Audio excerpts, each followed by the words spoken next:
Hello everyone and welcome to another video. Now back in September of 2014 the GTX 980 here was the fastest single GPU based card you could buy. Of course that's not really a phrase we hear anymore because the days of dual GPU cards have long disappeared, but this thing at $549 at launch was pretty good for the money. This Asus Direct CU2 OC Strix Edition model was actually about $30 more expensive, so for one of, if not the best GTX 980, that really wasn't much more to pay.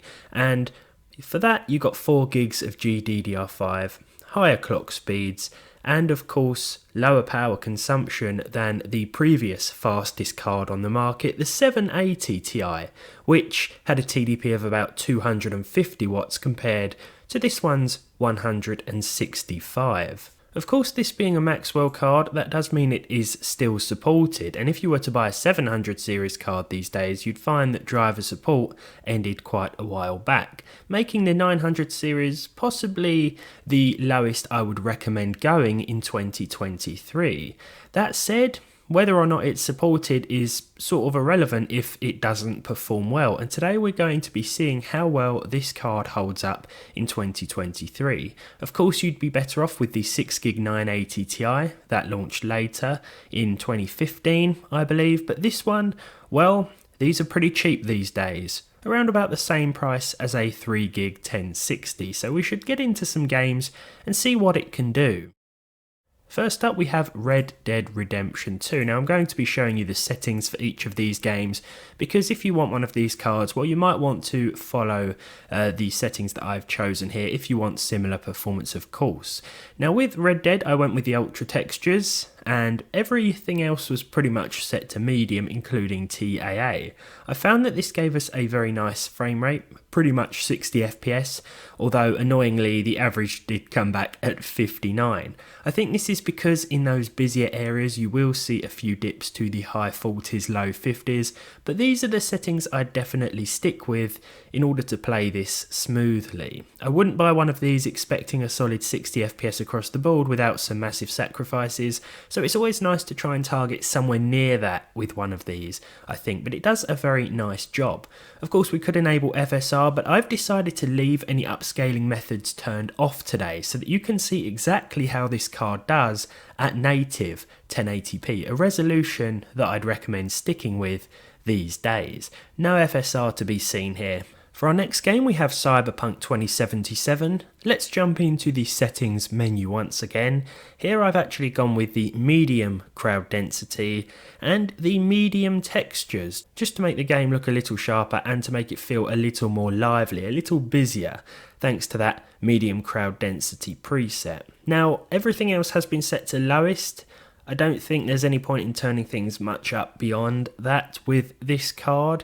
As it is, we're going to see 54 FPS on average, which I think is actually really respectable considering that this card, well, next year it'll be 10 years old, so I mean it's 9 years old, still going fairly strong. It can still play most games as you'll see at 1080p resolution, so yeah, it's really not bad at all. 54 on average with fairly solid percentile lows here, though Cyberpunk being as demanding as it is even after plenty of updates, well, there will be a few dips to the high 30s in those busier areas. You may have noticed as well that I've actually paired it with an i3 12300 and 16 gigs of RAM as opposed to my usual i5 and 32 gigs of RAM.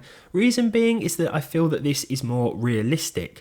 I don't think you're going to be building an i5 machine or a modern one and pairing a 980 with it, but I think the i3 isn't too far-fetched. You know, if you want to put together a modern 12th gen system and you plan on buying a cheaper card now and upgrading later, something like this would still let you get the most out of one of these cards without totally going overboard, if you get what I mean. For Elden Ring, I went with the mostly medium settings. As you can see here, this started off with the medium preset. I did turn off a couple of things out of personal preference, as I always do, including motion blur and depth of field, because I don't know about you, but I just cannot stand those options in games. It is all about personal preference, of course.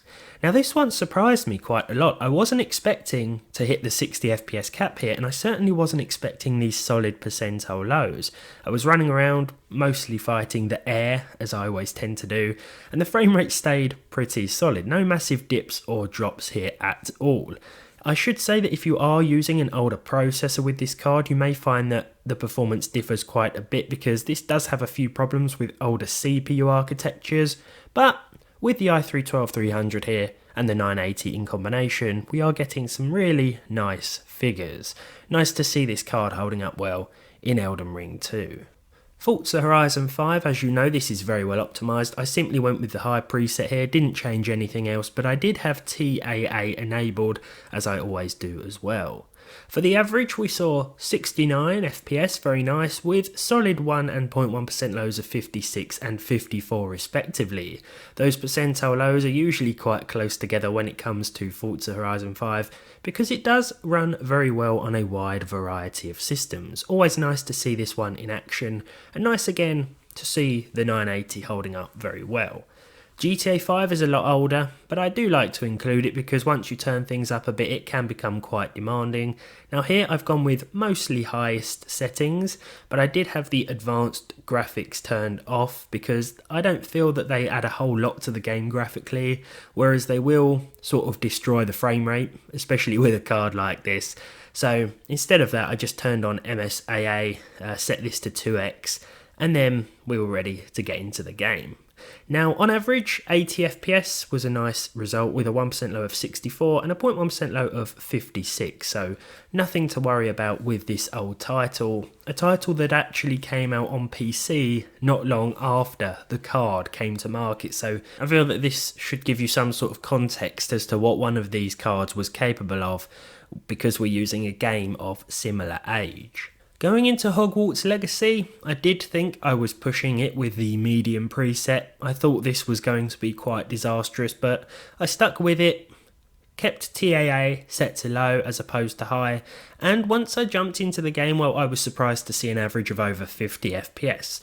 Now, if we turn things down to low, which I did try it, we still won't average 60, but we do come pretty close, so I thought we may as well stick with medium here, and hit that sort of somewhere between 50 and 60 FPS number. You can of course enable FSR, perhaps Intel XeSS, but as I said at the start, I wanted to keep that off to give you a good idea of what this card can do natively, but perhaps we'll go back and check out individual games and see what they can do with certain settings with a card like this. That's something I've been meaning to do a lot more of, but as it is native with medium, this was actually a really nice result for the 980. Couldn't quite believe that we saw this sort of figure, but I think the game's had some performance patches recently that have really helped. Marvel Spider-Man Remastered, again I went with the medium preset and TAA, expecting to hit somewhere between 40 and 50 FPS, but lo and behold, we actually averaged 62. Now, depending on where you are and what you're doing, let's say you're in crowded areas or areas with a lot more traffic going on, you may see a few little dips and drops here and there, perhaps low 40s in terms of frame rate, but as you can see by the percentile lows of 47 and 41 respectively, for the most part things held up pretty solidly, if that's even a word. So another nice result here for the 980, which I actually purchased for just £65, considering this is one of the top, or the top model. I think that's a really good price. As I said, you're looking at sort of 1063 gig money, and I do think these still offer slightly better performance as well. They are still supported too, which is nice to see, unlike the older 700 series flagships. Next up we have a game that I've thrown back into the benchmark roster, which is Mafia Definitive Edition, because I absolutely love this game. It's a remake of the original title, which I also really do enjoy playing, even to this day. High settings across the board here with a few personal preferences turned off. 64 FPS on average, 57 was the 1% low, and a 0.1% low of 49 meant that everything was very smooth. There were a couple of hitches when we first loaded up the game, but as I recall, this tends to happen around the sort of safe house and garage area. You fire up the game, there's a bit of a dip and a drop, but once you've driven out of the safe area, things do smooth out, and that was the case here. Resident Evil 4 up next. This is of course the demo. Don't know why I still haven't purchased the full game. Maybe I will do eventually. 1080p with the prioritised performance preset. There were a couple of changes that I made here. Chromatic aberration was turned off and so was motion blur, again due to personal preference. We actually averaged 75 FPS at 1080p. This is very much a 1080p card in 2023. The 1% low was 60. I did see a couple of major stutters, like sort of micro stutters, if you will, all of a sudden. I think going from one area to the other, there was like a slight drop that lasted no more than a couple of milliseconds, and that's responsible for that 0.1% low. So it may not be the case when you're playing it. That might not happen, but in my experience it did. So I can only be honest and say what I saw. Next up we had Star Wars Jedi Survivor, 1080p with the lowest preset. I actually think that as of an update today, or the day this video was uploaded, there has been a patch that's addressed the FSR issue.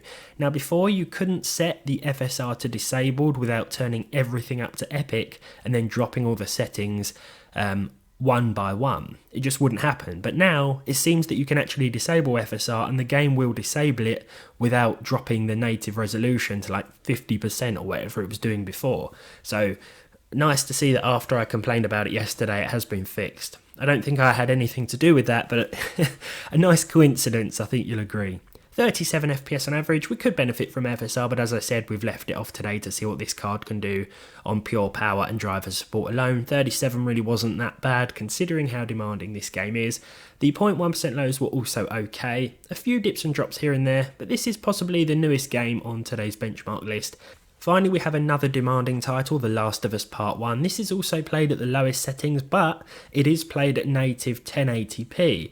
As you can see here, everything is turned down to its respective lowest, and we are using 100% scaling as well. So no FSR, no lower render resolution, anything like that. Pure 1080p gaming here. Jumping into the gameplay, 43 was a pretty surprising average, and the 1% low stuck to the mid-30s as well. So I think overall, yeah, I mean, this was another surprising result. Considering the 980 is 10 years old next year, I think it still does a very good job for the money. It cost me like £65. This has been a look back at the 980. I hope you've enjoyed it. It's really surprised me today. I hope it surprised you too, but leave your thoughts down below in the comments because I always love to read them. If you enjoyed this one, leave a like, leave a dislike if you didn't.